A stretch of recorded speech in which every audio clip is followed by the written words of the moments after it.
Shielings of Point. Introduction. The practice of transhumance, communities moving to a different place for the summer, was never restricted to the Western Isles, but the custom persisted longer in Lewis than in many other areas. For the majority of the 20th century, numerous island families would spend each summer at the Shieling, moving whole communities out onto the moor. They would live there all summer in small bothies or huts, grazing their animals, fishing, playing, and even setting up churches. This custom was so established in the life of the community that people kept going to the moor even when they no longer had a practical reason to do so, when only a very few people still had animals that required grazing. With people still going to the Shieling in the 70s and even the 80s, there are many people still alive who remember how things were there. Their memories and stories can still be heard, and collecting these is the purpose of this exhibition, with the intention to publish a book of them as well. Although we have plenty of accounts from people who went out to the moor, most of them come from people who were children at the time, and we need to bear that in mind as well. The memories of children only give us a small piece of the picture, from a perspective that doesn't tell us everything about how things were. Unfortunately, there isn't much testimony to be had from adults who were familiar with the Shielings, because at the time it was thought to be a completely normal way of life of no special interest. But we can still use the stories we do have to gain insight into life on the moor, as long as we keep in mind that it is not the whole story. These pictures show the area of moor where the Pentland Road crosses the River Creed. On the left is a detail from the Ordnance Survey map published in 1852. It shows 2 Shielings that were still complete at that time. Also shown are a number of older Shielings that were in ruins by that time. The satellite picture clearly shows the remains of these old structures. No 20th century Shielings seem to have been built in this area, but this area was used as a sheep bank up to the 1970s. The enclosures can be seen to the south of the Pentland Road, which was built originally as a track bed for the never completed Stornoway to Carloway Railway. What was a Shieling? A Shieling was a kind of house or bothy, simply constructed, where people would live for weeks or months over the summer. The Shielings were built differently depending on when they were put up or the type of construction materials available. The oldest bothies were built out of turf or turf and stones. Turf walls with other pieces of turf serving as a kind of door that could be moved from one side of the building to the other side to let smoke from the bothy's fire out of the building, depending on the direction of the wind. These bothies were similar to the sorts of dwellings that had been used for hundreds and even thousands of years. Those ancient buildings were known as beehive huts, circular and conical like their namesake, and although the bothies at the Shieling were square-built, they made use of the same construction methods that had been used for generations before. Newer Shielings were sometimes solidly stone-built, with a turf roof like the black houses that were common all over the Highlands and Islands 150 years ago. They had thick stone walls with a filling between them for warmth, with wooden supports for the roof. There would be a hearth at one end of the bothy and a hole in the roof to let the peat smoke out. Sometimes the sail of a boat would be used as a roof, but this kind of bothy lacked the warmth and shelter of the old stone bothies. Most of the Shielings, however, were built in a simpler fashion in the final decades of their use. They were made of wood and corrugated iron, sometimes with one gable end of the bothy built of stone. They came in all shapes and sizes, but most of them were divided into at least 3 rooms. Sometimes this would be a bedroom at one end, a living room with a hearth at the other end, and a narrow hall between them where the entrance was located. Others were built with the living room in the middle and with a bedroom at each end of the bothy. During this time, there were a few examples of buses converted into caravans. There were bigger bothies too, some even with 4 or 5 rooms inside them. There were even tall bothies with 2 floors and a stair inside, although those were very rare among the majority. Some of the Shielings were built like chalets, but posh huts like those weren't common. Image of a late 19th and early 20th century stone and earth Shieling, with old sail or tarpaulin roof covering. Satellite image of Arin Beige, a large group of Shielings built at the beginning of the 20th century. The flitting, going to the Shieling. The flitting was a big event every year, with numerous families moving to the Shieling with furniture, clothing, animals and food. It used to be that everyone would walk from Point to the Shielings, a long walk that would take most of the day, leaving at dawn. When cars and lorries became more common in the islands, they were put to use to take people to the moor. It was still common to walk the sheep and cattle through Stornoway and onwards, but many other things could be moved to the Shieling far more easily with a lorry or a van. Many people have fond memories of the fun they had with the flitting, sitting or standing in the trailer of a lorry and being shuggled around on the way.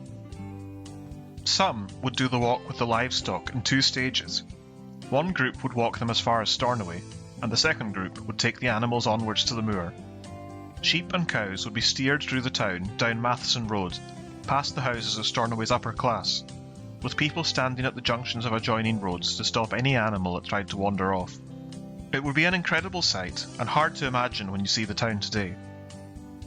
When people started to have cars, and when there were more families who didn't have livestock, the flitting changed.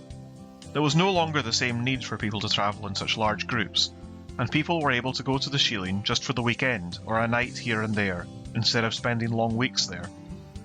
This technological advancement changed the customs of the community, and Point society changed with it. While people were able to visit the Shielings more easily and more often if they wanted to, their need for the Shielings declined. Story. Bogey's Bedford CA van used to take us out with all the stuff we would need for 2 weeks at the Shieling. This included my aunt's fold-away camp bed, which we took out with us every summer. The lorry would come to the house, and goods and chattels were loaded on, everything we needed for the flitting, and off we went. The cow used to go out as well. My uncle used to walk out with the cow. The hens would be in a box in the lorry. The cow was needed for milk and dairy products. Another story. Donald and Kenina Mackenzie had a traditional stone-built Shieling near Lochnadrav off the Lochs Road. The Shieling had belonged to Kenina's family from Lower Babel. They had a novel way of getting their goods and chattels to the Shieling. They went farther out the road than the position of the Shieling, as the walking was easier, and used a raft to take their goods and chattels across Lochnadrav. They walked to about the middle of the loch and used to pull the raft across on ropes, one person on each side of the loch. Life on the moor. Life on the moor was a little different from the usual way of life in the villages of Point, especially in the latter decades of the custom, when people were getting used to electricity and running water and amenities like that in their own homes. On the moor, they had nothing of the sort. Life was closer to how it had been for centuries beforehand. People would fetch water from nearby lochs and burns, or from wells that they'd dig themselves if there was no convenient water source close enough. Water was carried to the Shieling with a circle, a wooden implement which went around a person's waist, allowing them to carry buckets or other containers more easily. This water was used for everything, from washing clothes to cooking, and there was a lot of work involved for the women of the family. Peat was used to fuel the fire or stove and to heat the Shielings, and latterly gas rings were used by some in addition to peat fires. Regarding food at the Shieling, people would bring food with them at the start of the season. Oatmeal, barley, potatoes and salted meat or fish that would keep well. If they or their neighbours at the Shielings had animals, they'd get milk and eggs as needed. And in the 50s and 60s, shop vans and lorries from Stornoway would go past and sell numerous other things that people might need, especially bread and milk. It was common at the Shieling for women to bake each morning, making oatcakes and scones on a girdle. But they'd get loaves of bread from the baker's van each week. People would also go on trips into Stornoway to buy things in the town, sometimes getting the Carloway bus when it came past. Children occupied themselves going for walks on the moor, fishing, playing at the edges of lochs and rivers, and playing games like football or rounders. Although many people only remember the sunny days, rain was as common at the Shieling as it was anywhere else in Lewis, and as such, people needed pastimes indoors too. Some would take books and board games with them at the start of the season so that they'd have something to do when the weather was inclement. But there were plenty children who didn't care about rain and would keep playing and walking on the moor no matter how wet it was outside.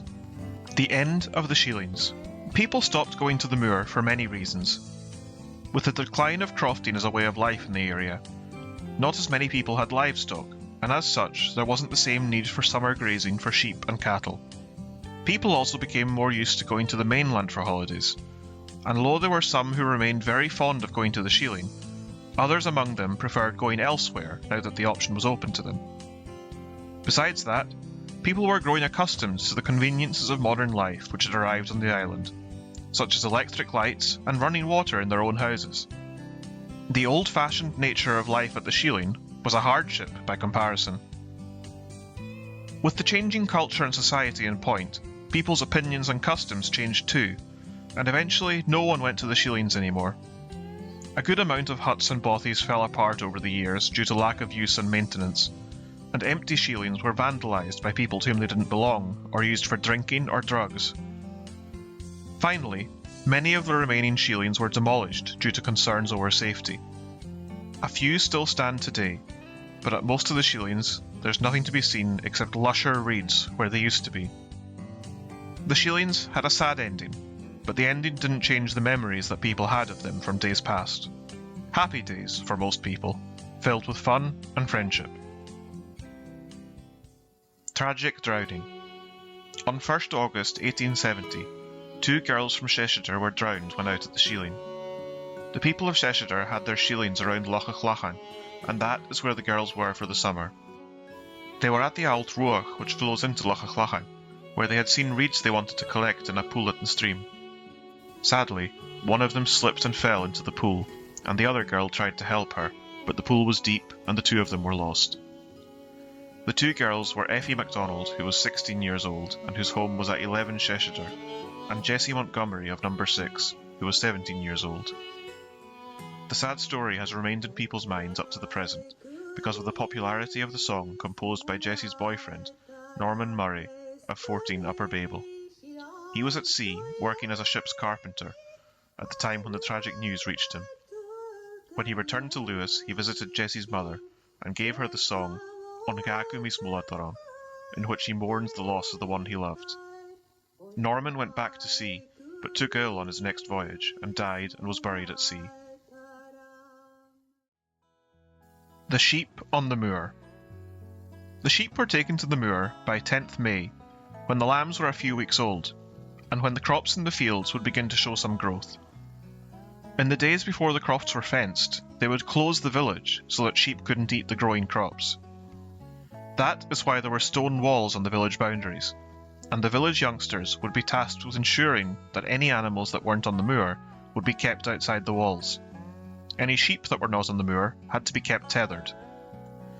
The fanks were not held on the same day, although close in date. This allowed people to attend different fanks to collect any sheep that had wandered away from their usual pasture. However, the sheep knew and generally stuck to their own patch, and this was passed on from sheep to lamb, so that stragglers found in other fanks were few and far between. The moor calendar, as it was in the 1950s. By 10th May, the sheep and lambs would be put out to the moor. This would happen when the lambs were a few weeks old. At one time, they used to walk with them, but latterly vans or lorries would be used by most people. The lambs would be transported in a wooden box to fit the front part of a trailer lorry and tied to the cab. When Charlie Alexander got a cattle truck, with different compartments, some would hire that for the purpose. Early July, thank for shearing. The men would leave early in the morning to gather the sheep, ready to shear them with old-fashioned shears. Others in the family would go out about 8-9 a.m. The women would take food, baking, and they would make tea with water from the nearest loch or stream. They would take the bags of wool home with them. August. Gathering the lambs. The lambs would be gathered and separated from their mothers and taken home. The people on the Shielings remember the racket all over the moor with the sheep bleating for their lambs. October. Gathering and taking the sheep home. They gathered the sheep and walked the sheep home, each crofter and his dog with their own flock, and usually people from the same village would go together. There was a degree of fun associated with our progress through Stornoway, up through the posh houses of Matheson Road, especially as drivers would be getting impatient with being delayed. This process involved some division of labour, The older adults and the dogs would do the first part to get them to the point end of Matheson Road, and the younger generation would take over to take them the rest of the way home, while the men would go for some liquid refreshment. Life. We would get up happily without a care, with no lack of energy or cheer. From At the Shieling by Christina MacLeod, ex 40 Upper Babel. Neglect and decay. The cold ruins overgrown with ragwort and dockens, with nettles growing in the hearth that used to be warm. From In Athroch Ard by Dole MacIver. Disappearance. I survive the childhood universe, and I step the naked heath, where the breathing of the vanished lies in acres round my feet. From Flower of the West, Colin MacDonald, Rory MacDonald, Runrig. The Flitting. From the late John MacArthur, Lofty, Upper Babel, from the essay In Ari. The cart would come early in the morning to take the older ones and the little furniture and equipment we would need at the Shieling, and especially the big long spar that we called the ridge piece, and the pieces of wood that would go between the ridge piece and the top of the walls. Then it was our turn, going on foot with the cattle. It was in our favour that the cattle were easier to control than the sheep. There was always an older cow and calf that knew the way as well as we did ourselves. The banter in the company helped to cover the distance in no time. From Kenny Dan MacDonald, Flesherin and Aird. I walked with the Flitting one year as far as the Brae. I was young, very young, round about 10 years old, and I was moaning and groaning, and in the end the boys said they were going to throw me into the lorry, and that is exactly what happened. Most of the stuff came out in the lorry, and we used to walk the cow and the sheep. Everyone then would put the sheep together. The sheep from each village went out at the same time. The last 2 years we were out, the cow was put in the back of a lorry, over in Flesherin. There was a hollow in the ground there, and my father used to put the back of the lorry in against the slope, and the cow just used to walk across boards into the back of the lorry. Then they would tether it. The lorry had high sides, and all the hens would be put in a box. The box had been specially made to sit in the back of the lorry, a long box. It was about 2 feet wide and deep, with wire netting on top of that. The hens would be put into it, and that was the hens in place until we reached out. Then into the back of the lorry would go the Flitting, with chairs and a table and a few other things. Barrels of salt herring, salt mackerel and meat would go out. Sacks of flour, barley meal and oatmeal would be taken out as well. We took out most of the food ourselves. From Callum and Murdo Graham, Garabust. Callum. We also had a buyer as we took the cow with us. We would walk with the cow from Garabust to the Shieling. We had our own cow and the minister's cow. As teenagers, we used to take them together to the Shieling. Murdo. We used to stop at Lava's house in Marybank for tea and food. Lava's wife was really nice. Colin. Lava and my father were cousins. From Alice, MacLeod, Crichton, Garabust and Swordhill. Dolly and Kenina were out at the far end of the loch. They used to take their stuff across on a raft. Kenina would be up to her chin in the loch as they took things across the loch. It was the shortest route for them. From Marianne MacLeod, MacDonald, Knock. We used to go out in Charlie Alex's lorry. They used to hire the lorry and we used to go out, taking the cattle and the hens with us, and the cattle and the hens were on the lower deck, and we were on a kind of upstairs in the lorry, a cattle carrier. You don't see it nowadays. We enjoyed it. When we were going out past the Sani, the trees met in the middle and we would put our hands up to try and grab the trees. The trees would almost lift us out of the lorry. Sani. Sanatorium, the old county hospital. From Mary Alice, Campbell, MacIver, Broker and Knock. The thing I hated most about it was that we would go out in a lorry. My mother used to get to sit in the front along with Mary, Angus MacLeod's daughter, and we would have to go in the back. And oh, I don't know, I used to be so embarrassed, sort of, going through the villages. But when we arrived there, it was wonderful. When we were children, we hardly came in, playing outside all the time. We used to take the lummery, goods and chattels, with us. We used to take mattresses from home, and things for the kitchen, and dishes, and pans, and everything we needed. All that went into the lorry, and we would help with the loading and unloading as well. From Jessie Ann MacLeod, Garbost, Sordell. At that time, they used to walk with a cow. When we were considered to be old enough, we were told, "You will leave at 5 in the morning with the cow, before the cars start." We left with the cow, and we reached Stornoway without mishap, down Matheson Road. The cow started lowing and lowing at the top of her voice. We were down where these big houses are, where the Susaders manse is. I saw a woman coming out of one of the houses, and I thought, this is a posh woman, she won't have Gaelic anyway. And when we reached, she said, in Gaelic, "Oh, my dear, wait a minute and I will fetch you a pail of water for the cow." She came out with a pail of water. I think she was Geordie Tully's wife. I was working in an office next to their office in Scotland Street, and she must have recognised me. But my goodness, coming out with a pail of water for the cow on Matheson Road. From Donald MacLeod, Speedy, Lower Babel. We used to go out in a lorry. The lorry would come to the house, and the goods would be loaded onto it, everything that we needed, and off we went. The cow used to go out as well.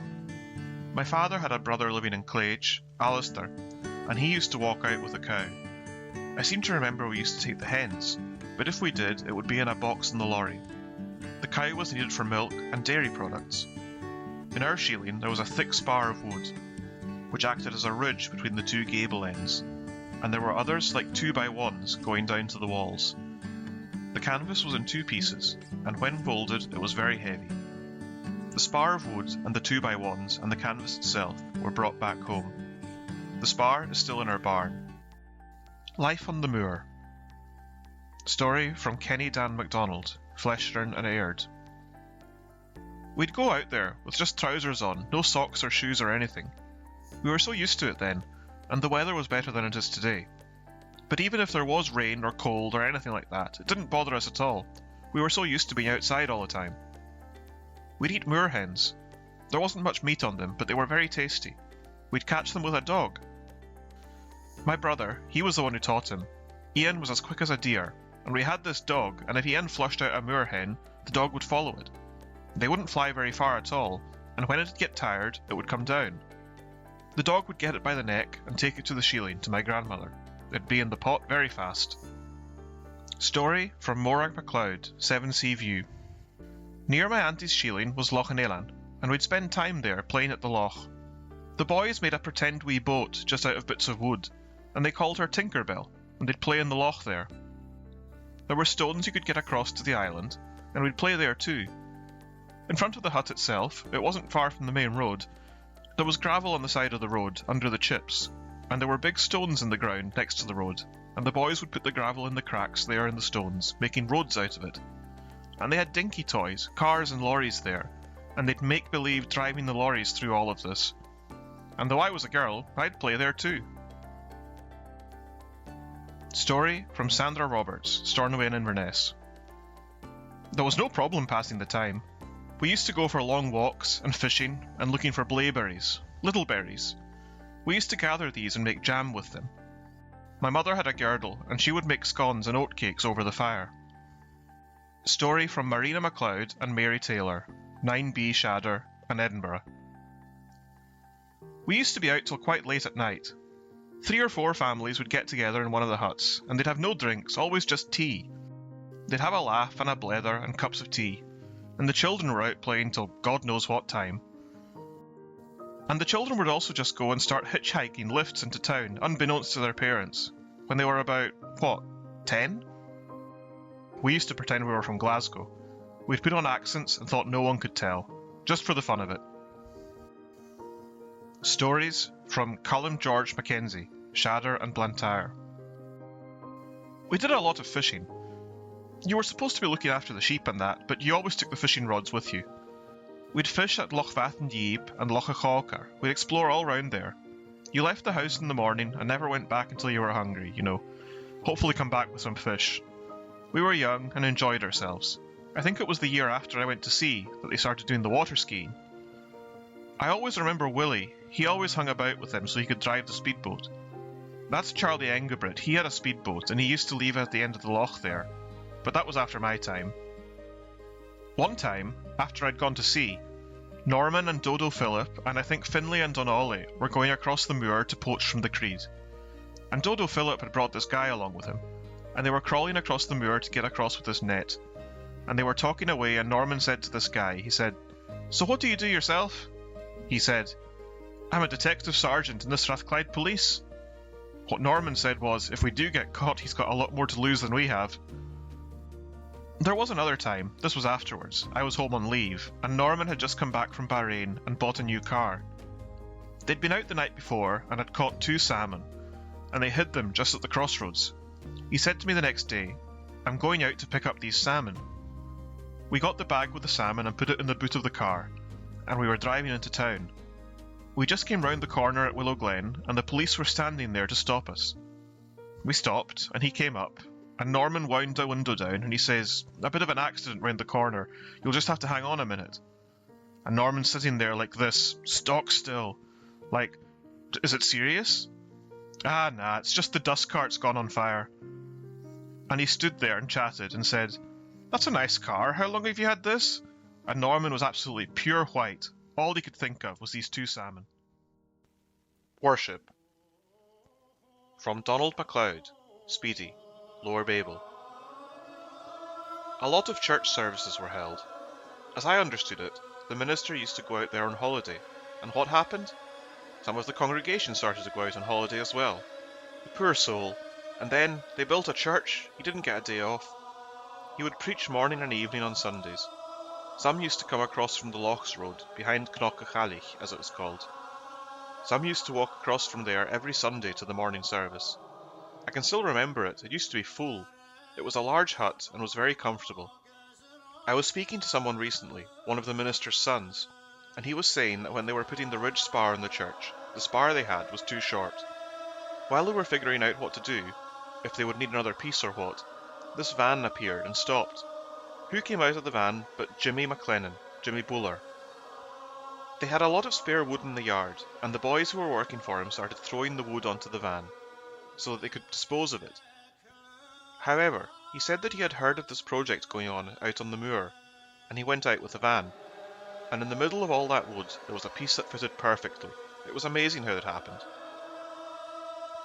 From an interview by Andrew Dunn with Callum and Murdo Graham, Garbost. Callum. We used to walk to Achmore on Sunday evenings to the service. Years before that, it was common for people to walk long distances, from Portnaguran to Garbost for the morning service. But we used to walk to the evening service. I don't think we did it if the weather was bad, but more often than not, it would be dry. And that church, it was full of people from Point. The Achmore people looked forward to that, as there wasn't a big congregation in Achmore. It was a missionary they had. Andrew. And this was before the church on the moor was built? Callum. Yes. I was involved in that, myself and Norman, the minister's son, as boys of 15 or 16. The strange thing was that people got together and built a church. Reverend William Campbell, the minister, used to take his holidays in July, and he used to take the service. There was also a prayer meeting.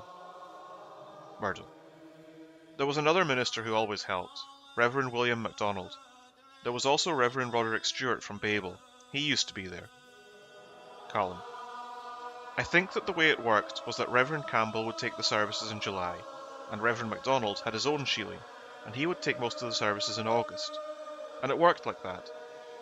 The strange thing was that there was no separation between the Free Church and the Church of Scotland, and they were very content together. Murdo. The church building was later moved to Garbost, as a holiday home for Ian McSween's uncle. From Catherine Ann MacLeod Smith, Knock and Aberdeen. There was no Sunday on the moor. We were allowed to go for a walk. 2 or 3 Sundays before we went out, we used to say, "Oh well, there's no Sunday on the moor." We were allowed out to play. There was nowhere they could keep us indoors anyway. From Mary MacLeod MacDonald, Stornoway and the Black Isle. Before the church was built, the people used to gather for worship in different huts on Sundays. I remember our hut crammed full with people from different areas joining together for worship.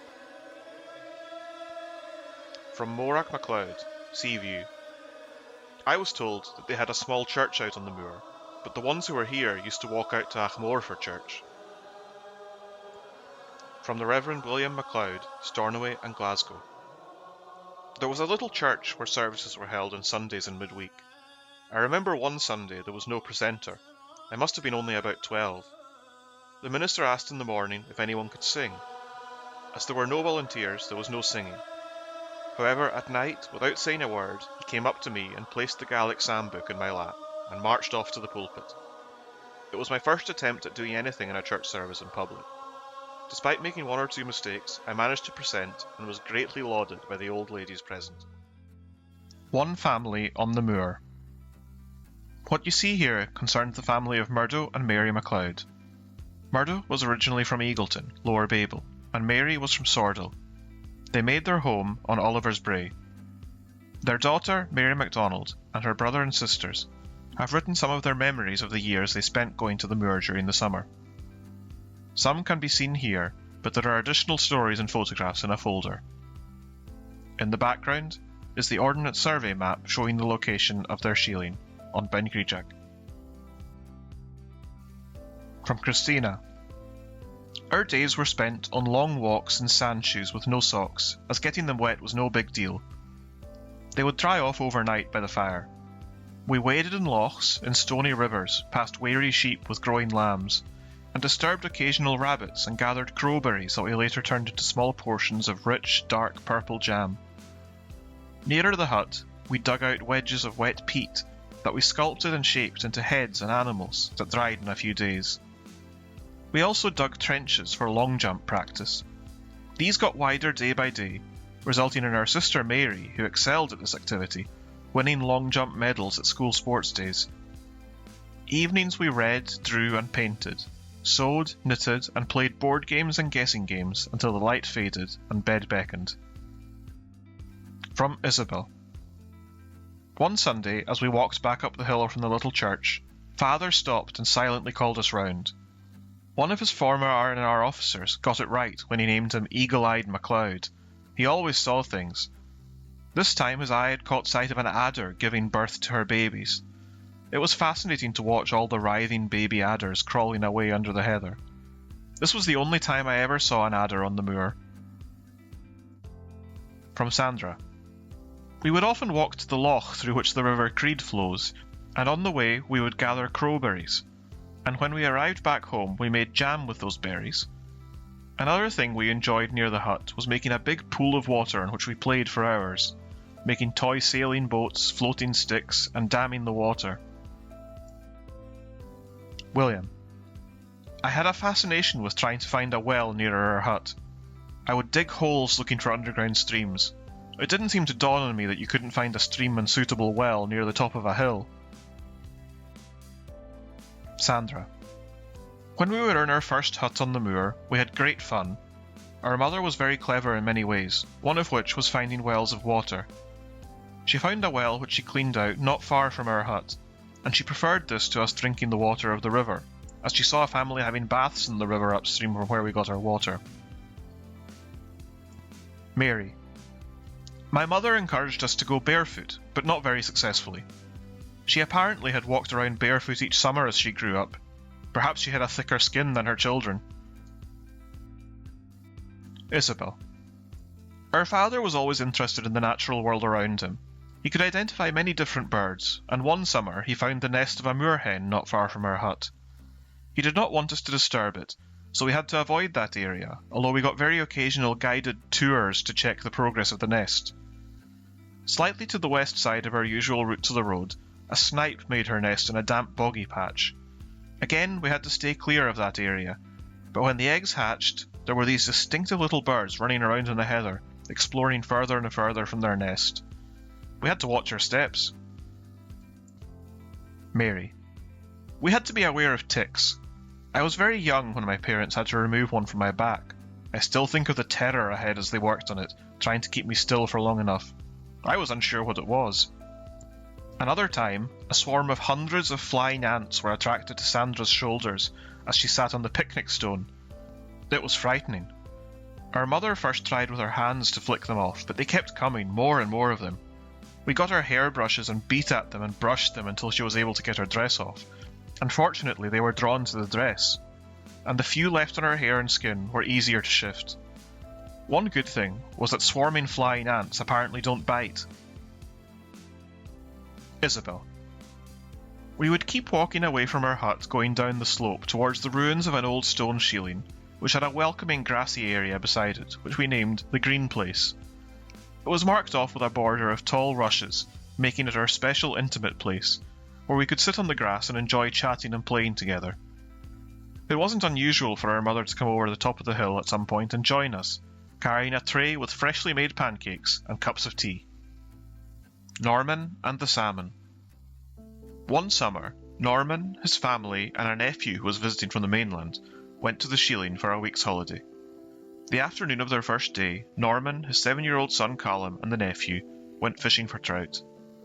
They had no luck and returned home disappointed. Later that evening, they had a visitor, a friend well known for his exploits in the waters of East Loch Rogue. The visitor arrived carrying a sack containing a salmon and a bottle. We won't say any more about the bottle at the moment. The following morning, when Callum got up, there was a huge fish on the table. Norman told his son that he had gone to the river late and caught the fish. Later on, off they went fishing again. They weren't long there when who came along but the gamekeeper for the Stornoway Trust estate. Although fishing for trout was permissible without a permit, fishing for salmon was not. The gamekeeper, knowing they were fishing for trout, asked, "Any luck, boys?" Norman replied, "Nothing so far." It was at this point that Callum, with both arms outstretched, said, "You should see the big one my dad caught last night." Norman hurriedly replied, "Nonsense." The boy persisted, "Yes, you did, Dad. It's up in the hut." The gamekeeper, being of a more tolerant nature than many of his kind, said, "Don't you be telling tall tales about your dad now." As Norman said afterwards, "I've never found myself so totally innocent in such a compromising situation." Had that gamekeeper diligently carried out his duty, there was no law court in the land that would have believed a true version of events. Story from Angus MacLeod, Thos the Churlish. In Bonnoch's accident.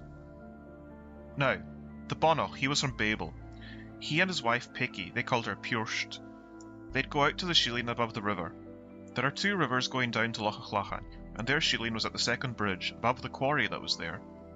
The Bonnoch's Shieling and Donald Barraple's Shieling were close together, above the hollow one in front of it. And he was always wandering the moors to fanks and things like that, going after the sheep. One day he went out with a dog and left Picky at the Shieling. I think there was going to be a fank out the Garibust fank. It was a good thing he had the dog with him, and that it was a clever dog, because he fell into a hole in the moor and he couldn't get out of it. The moor is dangerous, full of holes. The soil erodes from the turf, and heather grows over it. The way the Bonnoch was going after the sheep, he went into one of those holes and couldn't get out. And the dog went off home, and poor Piggy couldn't understand why on earth the Bonnoch wasn't coming home. She took the dog with her, and the dog led her out to where he was, and that's what saved the Bonnoch. He could have died from being stuck in that hole if it wasn't for the dog. Wasn't that a clever dog? The pup went home to the Shieling and took Purst with him, took Piggy with him. It was like she could tell that something was wrong with the pup.